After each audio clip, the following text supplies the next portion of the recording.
Good morning. This is Fariha Chaman and Usman Basra with your breaking news update. The infamous serial killer Pablo Chavo Escobar has been on the loose. Pablo Chavo Escobar has been put into Mississauga jail last week. He escaped at 11:30 p.m. last night. Killer is known to be 38 years old and male. It's been told that he escaped the prison by threatening a guard who seemed to be an old friend. Pablo is said to be in Malton as he's been seen several times around the area. Let's go live on location to Zaki Mohammed, who is standing by and who is listening on what is happening. This is Zaki Mohammed live on spot in front of Mississauga jail. This is where Pablo escaped last night. The last update of him was at the Wasamala bus station 3 hours ago. Now we have Amanda Collin to provide us information. Hello and thank you for having me here. No problem. Can you give us a brief explanation on Pablo's life?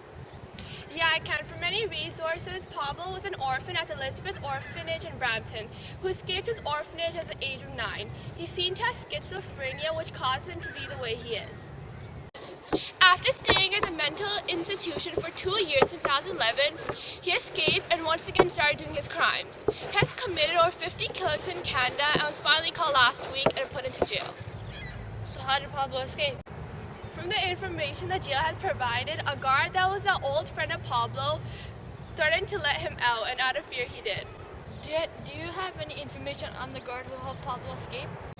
The guard goes by the name of Mr. Timothy Knowles. He is responsible for locking various cells in the prison. He has been abused by Pablo, which is an assault, so there is no positive answer to that. However, he's being questioned and is in custody. Thank you, Maida. Now we have Officer Grima, who is an eyewitness of the incident.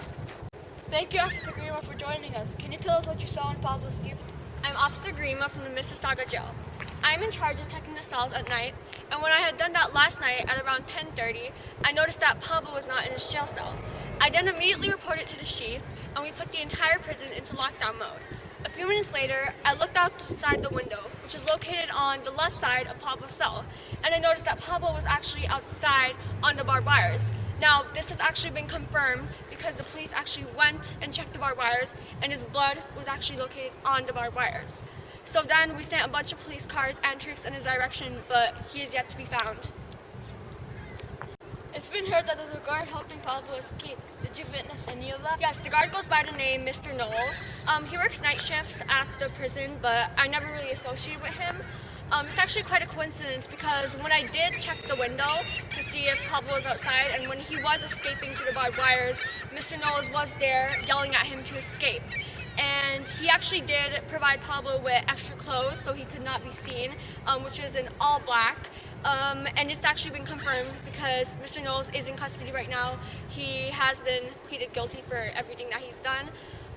We have been getting several calls at the police station saying that Pablo has been seen around Malton, so it's confirmed he is in Malton as of now. Thank you, Officer Grima. This has been Zaki Mohammed on the spot. Back to the newsroom. We will keep you posted as update becomes available. Remember to stay in and be careful until we get more information.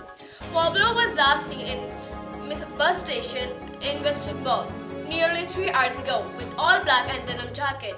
Report the police if he is seen, as the killer is known to be in Malton. This is Usman here with the latest news update right here on number 1 News, Channel 1 in Mississauga, Ontario.